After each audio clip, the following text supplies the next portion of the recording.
शहबाज अख्तर की सिस्टर हूँ, जिसको कुछ दिन पहले सजाए मौत की सजा सुनाई गई है।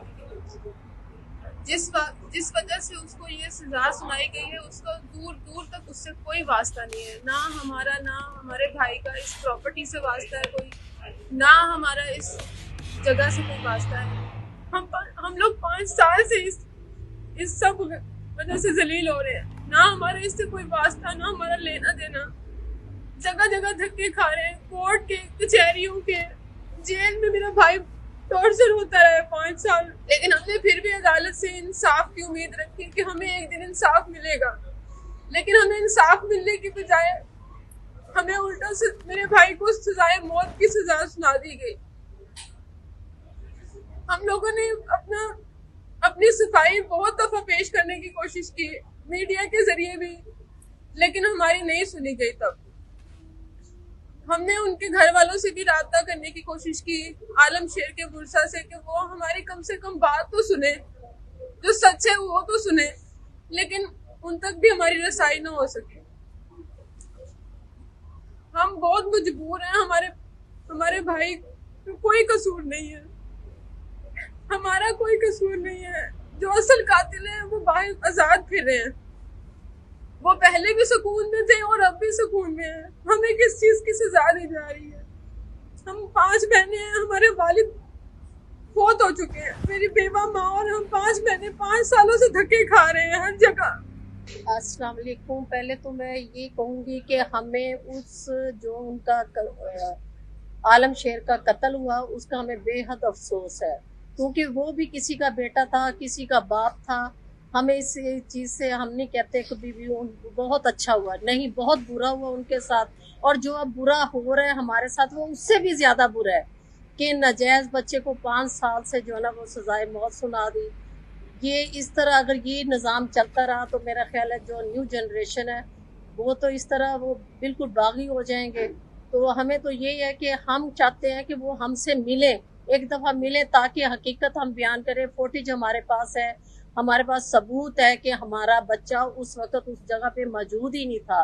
और ये आलम शेर मरने वाला, इसने जब दीवार की वो फलांगी है तो इसने खुद उन बच्चों को डंडे मार के बाहर निकाला और अंदर से कुंडी लगाई।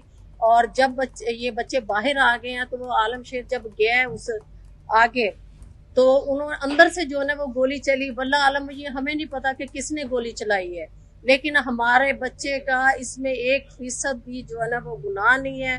खुदारा हम ये कहते हैं कि इंसाफ किया जाए, इंसाफ, बाकी मौत जिंदगी उस रब के हाथ में है। अगर हम तो यही चाहते हैं कि वो हमसे मिले। हमने कई बार उनके घर जाने की कोशिश की, लेकिन हमें किसी से मिलने नहीं दिया गया, ताकि हम हकीकत से पर्दा तो उठा सके।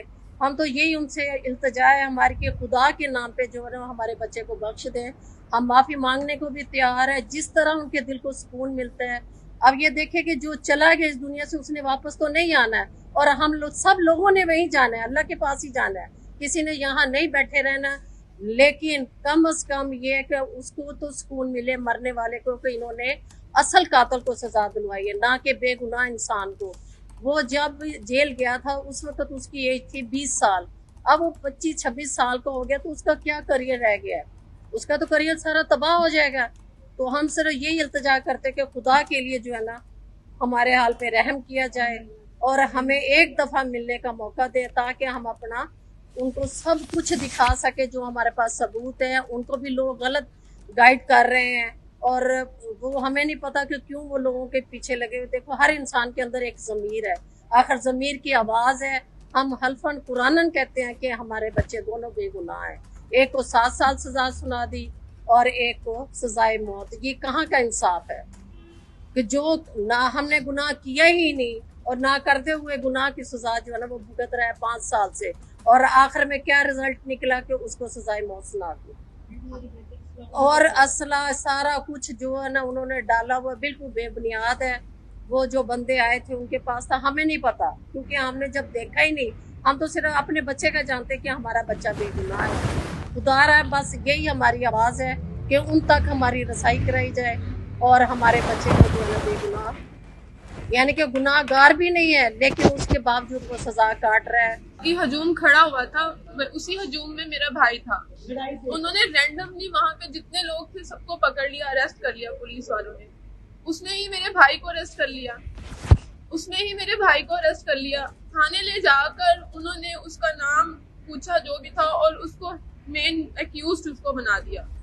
बाद में जब उनको पता चला कि ये नहीं है, लेकिन उनकी एफआईआर तो कर चुकी थी, वो अपनी एफआईआर को मजबूत करने के लिए दूसरा उन्होंने कहा कि जो भी प्रॉपर्टी का इशू राना अफजल से है, जो भी है ये उसका भतीजा है, तो इसी पे ही सब कुछ डाल दो।